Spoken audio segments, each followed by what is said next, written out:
الحمد لله القائل والذين يصلون ما أمر الله به أن يوصل ويخشون ربهم ويخافون سوء الحساب.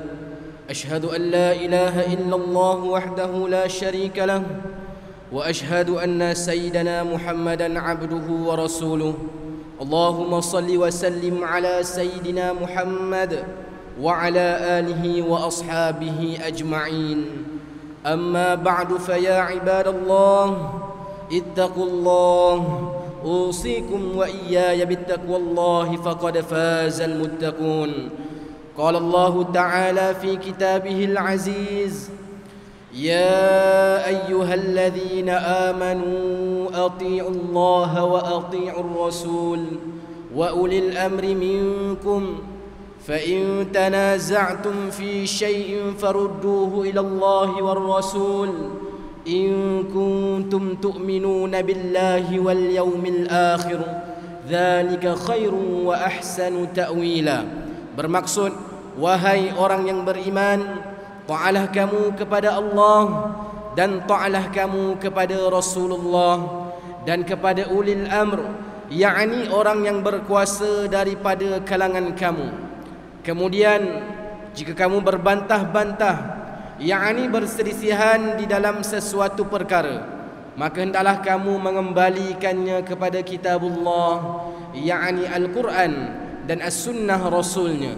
Jika kamu benar-benar beriman kepada Allah dan hari akhirat, yang demikian adalah lebih baik bagi kamu dan lebih elok pula kesudahannya.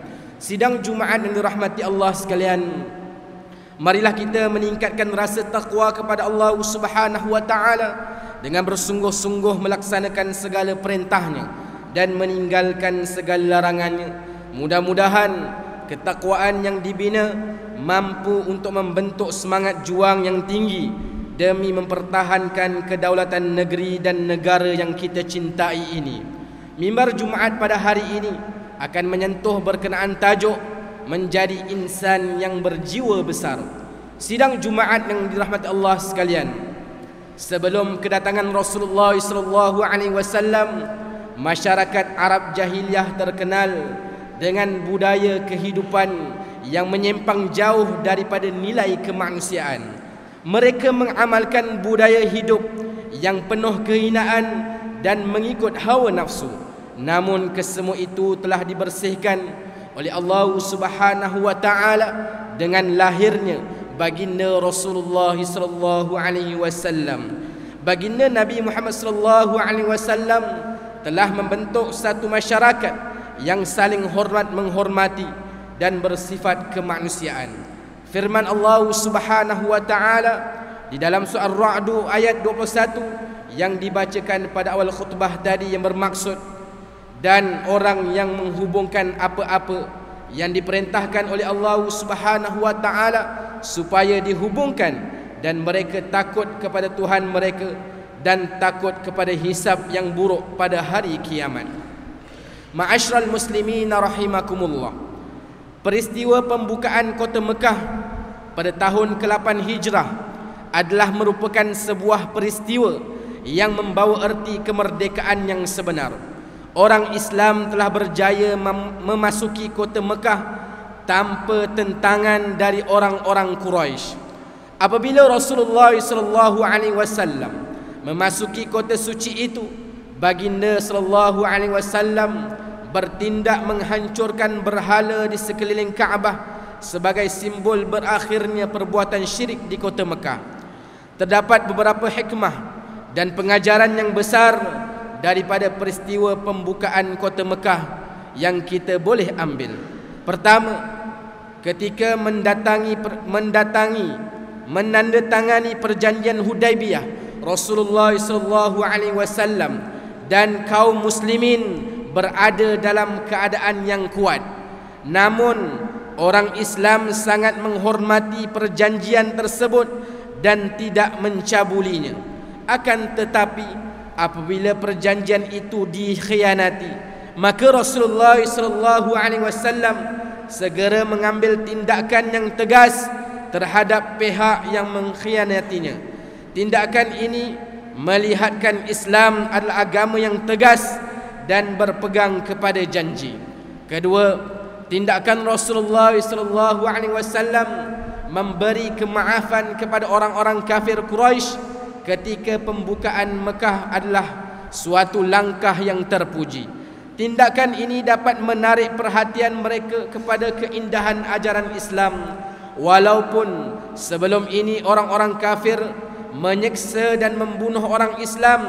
Akan tetapi sifat kasih sayang yang diajarkan oleh baginda Rasulullah SAW sangat membekas dalam jiwa orang-orang Islam.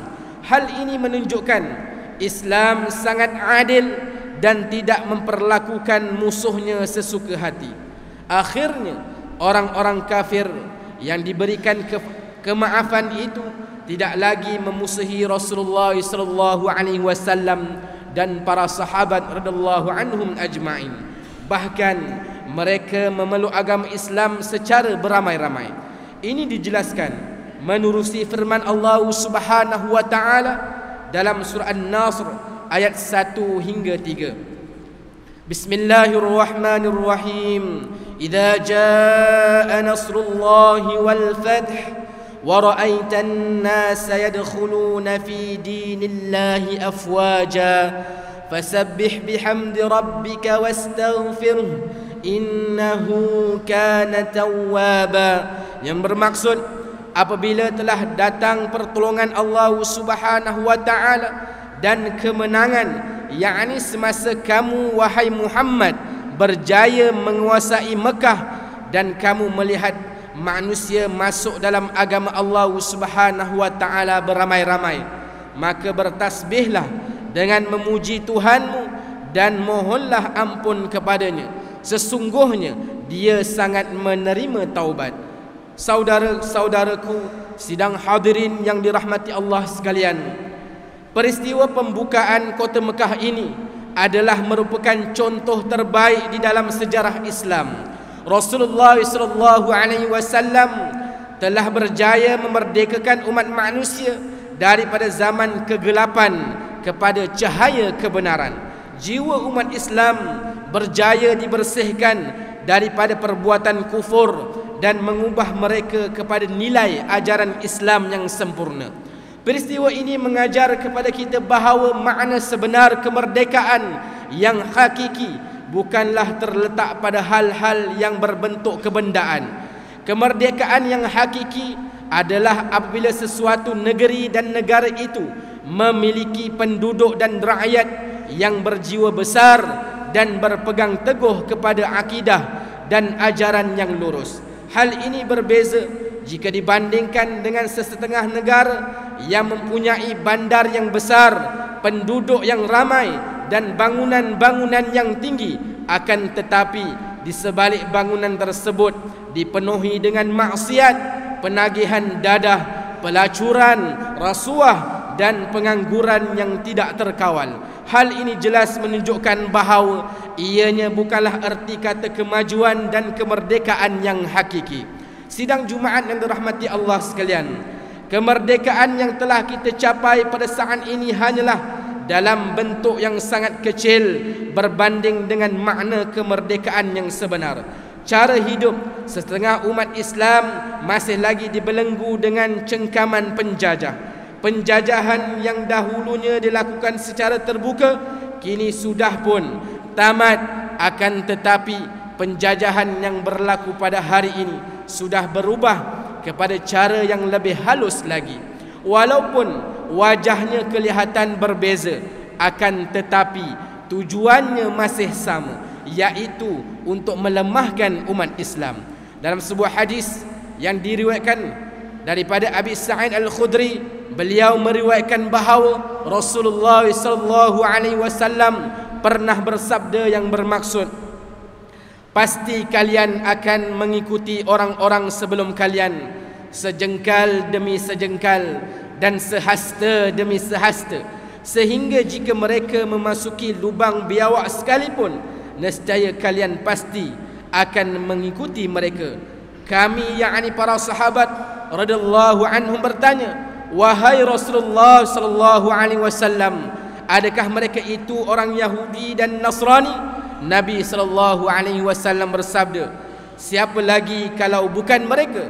Yani hadis riwayat Al-Imam Al-Bukhari. Sidang hadirin yang dirahmati Allah sekalian, oleh yang demikian mimbar menyeru kepada semua jemaah yang dihadirin sekalian agar kita sama-sama melihat kembali keadaan diri kita dengan penuh kejujuran. Adakah kita selama ini sudah benar-benar bebas dan merdeka dengan kemerdekaan yang hakiki?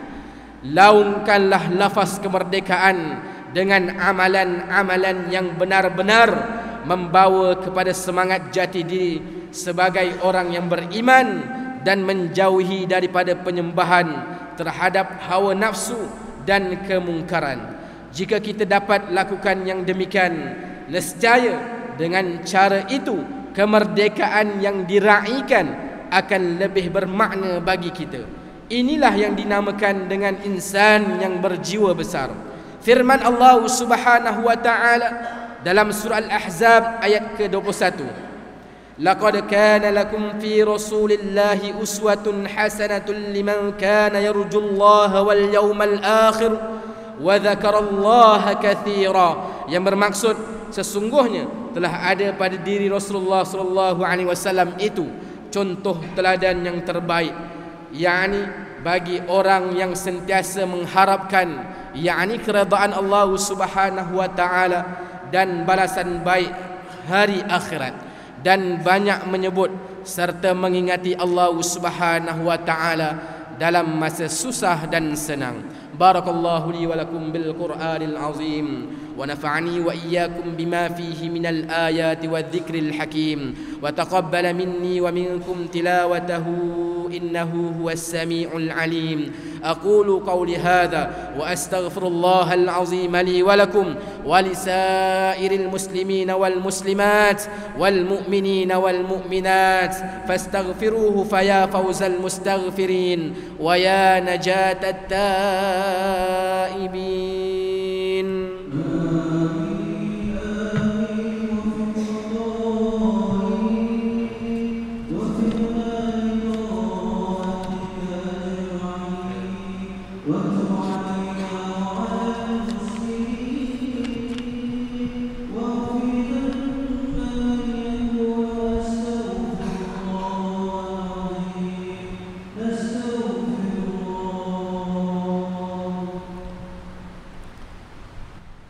الحمد لله حمدا كثيرا كما أمر.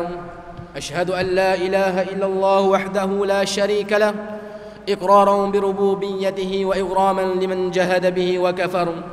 وأشهد أن سيدنا محمدا سيد البشر صلى الله وسلم على سيدنا محمد وعلى آله وصحبه ما اتصلت عين بنظر وأذن بخبر. أما بعد فيا عباد الله اتقوا الله فيما أمر وانتهوا عما نهاكم عنه وزجر. Wahai hamba Allah, ingatlah bahawa dunia ini adalah tempat tumpangan untuk sementara. Akhirat jualah sebenar-benar tempat yang kekal untuk selama-lamanya. Oleh itu marilah kita bertakwa kepada Allah Subhanahu wa taala untuk mendapatkan kebahagiaan serta menyelamatkan diri daripada seksaan api neraka. Allah Subhanahu wa taala berfirman dalam surah Al-Ahzab ayat ke-56, "Innallaha wa malaikatahu yusalluna 'alan nabi ya ayyuhalladzina amanu sallu 'alaihi wa sallimu taslima." Bermaksud sesungguhnya Allah Subhanahu wa taala dan malaikatnya berselawat, yakni memberi segala penghormatan dan kebaikan kepada Nabi Muhammad sallallahu alaihi wasallam. Wahai orang yang beriman, berselawatlah kamu kepadanya serta ucapkanlah salam sejahtera dengan penghormatan yang sepenuhnya. Allahumma salli wa sallim ala sayyidina Muhammad wa ala ali sayyidina wa maulana Muhammad Marilah kita bermohon kepada Allah Subhanahu wa taala, semoga Allah Subhanahu wa taala meridai khalifah Rasulullah sallallahu alaihi wasallam, yaitu Sayyidina Abu Bakr As-Siddiq radhiyallahu an, Sayyidina Umar bin Al-Khattab radhiyallahu an, Sayyidina Uthman bin Affan radhiyallahu an, dan Sayyidina Ali bin Abi Talib radhiyallahu an, dan sahabat-sahabat baginda yang sama-sama berjuang menegakkan agama Allah yang maha suci ini radhiyallahu anhum. Seterusnya kepada bapa saudara junjungan kita Sayyidina Hamzah dan Sayyidina Abbas radhiyallahu anhuma, cucunda baginda Sayyidina Hasan dan Sayyidina Husain radhiyallahu anhuma, putri-putri baginda Sayyidatuna Fatimah Az-Zahra dan lain-lainnya radhiyallahu anhunna, isteri-isteri baginda Sayyidatuna Khadijah, Sayyidatuna Aisyah dan lain-lainnya radhiyallahu anhunna. Seterusnya kepada sekalian keluarga, sahabat, pengikut sahabat radhiyallahu anhum, dan yang menuruti mereka itu dari semasa ke semasa hingga ke hari kiamat. Allahumma ighfir lil muslimina wal muslimat wal mu'minina wal mu'minat al ahya'i minhum wal amwat. Ya Allah, ampunkanlah sekalian kaum muslimin dan muslimat, mukminin dan mukminat, sama ada yang masih hidup ataupun yang telah meninggal dunia. Ya Allah, peliharakanlah akidah kami yang berlandaskan akidah ahli sunnah wal jamaah, aliran al-asy'ariyah dan al-maturidiyah. Ya Allah, pelihara, lindungi, jauhi dan selamatkanlah apalah kiranya diri kami ini, zuriat keturunan kami, keluarga kami dan umat Islam keseluruhannya daripada apa jua balak dan bencana, wabak dan penyakit, segala mara bahaya, kesusahan dan keburukan. Ya Allah, kurniakan kemuliaan dan kesejahteraan kepada mereka yang berjihad dan menafkahkan hartanya ke jalan-Mu, seperti pembayar-pembayar zakat, puakaf dan seumpamanya. Ya Allah, kurniakanlah taufik dan hidayah, kekuatan, kesejahteraan dan pertolongan kepada ketua-ketua negara Islam dan raja-rajanya, khasnya kepada Abdakal Haris al-Syari'atik As-Sultan Ibrahim ibni almarhum As-Sultan Iskandar, sultan yang dipertuan bagi negeri dan jajahan Ta'lu Johor Darut Ta'zim, kepada Raja Zahid Sofia binti almarhum Sultan Idris Shah Permaisuri Johor, kepada Tunku Ismail ibni Sultan Ibrahim Tunku Mahkota Johor, dan Cik Pembesar Khalidah binti Bustamam, paduka putra-putra dan putrinya, kerabat diraja serta rakyat sekalian. Allahumma a'izzal Islam wal muslimin واخذل الكفرة ومبتدع السيئة والمشركين وكل من هو عدو للدين. اللهم فرج هموم المسلمين واقض الدين عن المدينين واحسن خلاص المسجونين واجعل هذا بلد آمنا مطمئنا رخيا وسائر بلاد المسلمين آمين يا رب العالمين. اللهم أدخلنا وذرياتنا وأصولنا وفروعنا الجنة مع الأبرار يا عزيز يا غفار يا رب العالمين. ربنا هب لنا من أزواجنا وذرياتنا قرة أعين واجعلنا للمتقين إماما. ربنا اغفر لنا ولوالدينا ولإخواننا الذين سبقونا بالإيمان ولا تجعل في قلوبنا غلا للذين آمنوا ربنا إنك رؤوف رحيم. ربنا آتنا في الدنيا حسنة وفي الآخرة حسنة وقنا عذاب النار والحمد لله رب العالمين. عباد الله، إن الله يأمر بالعدل والإحسان وإيتاء ذي القربى وينهى عن الفحشاء والمنكر والبغي يعظكم لعلكم تذكرون. فاذكروا الله العظيم يذكركم واشكروه على نعمه يزدكم ولذكر الله أكبر والله يعلم ما تصنعون. أقم الصلاة.